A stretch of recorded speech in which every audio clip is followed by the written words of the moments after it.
The sandwich is one of the greatest culinary inventions of all time. Today is National Sandwich Day, and we're celebrating it with a sandwich that's not put together.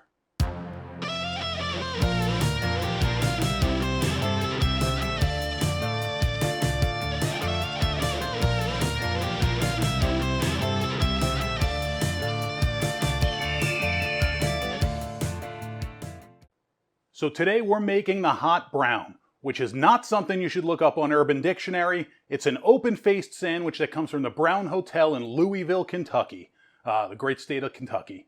Brings us Churchill Downs, bourbon, and the hot brown. What is a hot brown? Think thick Texas toast, roasted turkey, tomatoes, bacon, and a Mornay sauce. Now I know what you're thinking, Mornay sauce. That sounds like some French fancy stuff. It comes off of the bechamel sauce, which is one of the 5 mother sauces of French cuisine. And if you ever had macaroni and cheese, that's Mornay sauce with pasta cooked in it. See? You're fancy and you didn't even know it. So let's get it done. All right, so the first thing we need to do is our Mornay sauce, which starts as a bechamel sauce. We already went through this. In your saucepan, medium heat, we're going to melt 4 tablespoons of butter. Gently, medium heat. Get it melty. Move it around, swirl it around, swish it around. Now once that's all melted, we're going to add 4 tablespoons of all-purpose flour. Get it in, stir it in. What you're going to feel like is that you have either too much flour or not enough butter. Trust me, that 1-to-1 ratio is perfect. You just got to mix it. You got to let the flour absorb that butter.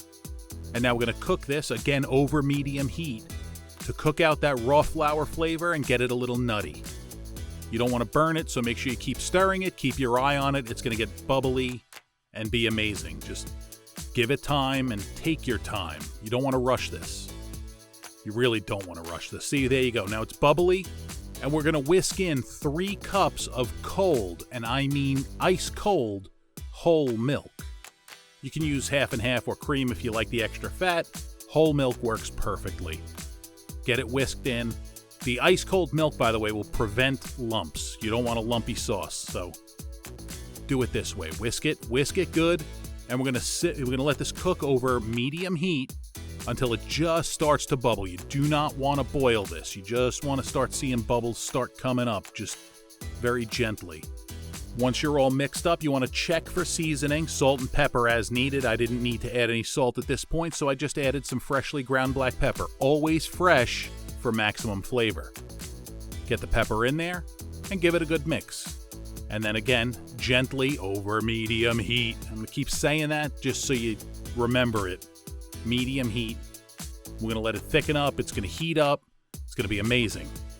So now that we're hot enough, we're just starting to see some bubblage. Very slight bubblage. We're going to add our cheese. 4 ounces of Pecorino Romano. You can use any kind of cheese you'd like or have on hand. You can use cheddar. You can use Gouda or Gouda. You can use shredded Swiss. Whatever you have, you can use. It will be delicious. I have a preference for Pecorino Romano.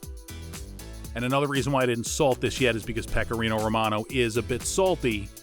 So I don't check the salt seasoning until after the cheese is in and combined. You want to make sure that, again, over medium heat, if he heats too high, your cheese is going to get grainy. You don't want that. Now you want to heat it till it's just gently bubbling just like that. It's nice and thick. It's velvety. It's beautiful. It's delicious. Turn the heat off. And if you have a gas stove, you can just turn it off. If you have a glass cooktop like mine, you got to slide it off. Otherwise, it'll keep cooking. Now, to address the rest of our sandwich. Tomato. Get yourself a nice ripe one and thick slices. Don't be shy. They don't have to be paper thin. You want to know you got a tomato in your mouth. So slice it up. I also cooked bacon for this. I did it in the oven. I didn't think you really wanted to stare at me cooking bacon, which is boring as snot. So I did it in the oven, 400 degrees. Took about 12 minutes to get it about 75% cooked. Turkey. Gotta have turkey. Use leftover Thanksgiving turkey if you want. I'm filming this before Thanksgiving, so I happened to pick up a boneless turkey breast from the grocery store and roasted it according to manufacturer's specifications and stuck it in the fridge, let it get cold, because it's always easier to cut when it's cold. You can use deli turkey. Tell a deli to slice it thick. There you go. Good to go. You got turkey. Now it's time to build. White bread. Toasted. I happen to toast mine in a frying pan with butter. You can just stick it in the toaster however you want to do it. There is no necessarily right or wrong way. You just want toasted white bread. Now normally you'd take the 2 slices. Your first slice is whole. Your second slice you'd cut in half diagonally. This dish is a little on the small side, so I use 2/4. I stuff the rest of it in my face. Now layer your turkey and tomatoes. Put a slice of turkey down. Get yourself a nice slice of tomato. Come on, cue the tomato. Come on. There we go. Turkey, tomato, turkey, tomato. If your dish is bigger, you can make more layers. This is just what fit on mine. Now, ladle on an excessive amount of that Mornay sauce. You don't want to be shy with this. That's really the star of the show.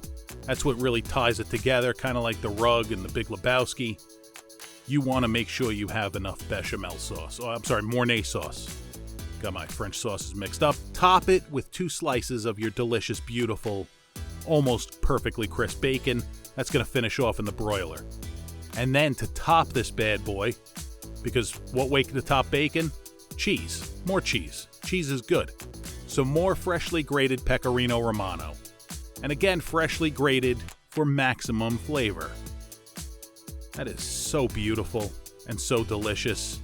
Now it's time to broil it. I'm going to spare you all the horror of having to watch me bend over and stare into the oven while this broils. So you want to broil it. It takes maybe 5 to 10 minutes. So you get a nice browning on top. You want to make sure you don't burn your bread. So keep an eye on it under the broiler. Yeah, we'll be right back with this. So now it's done and ta-da! Starting to brown on top. The bacon got nice and crispy. It is hot and beautiful. Take a nice slice. You definitely want to try and get a little bit of everything in each bite, because the flavors play so well off each other. The acid of the tomato, the creaminess of the cheese, the bread, the turkey. It's delicious. It's amazing. I gotta stuff it in my face now. That is absolutely delicious. I mean, it may not look incredibly fantastic on my fork. It'll look even worse chewed up in my mouth, but trust me on this. It's amazing.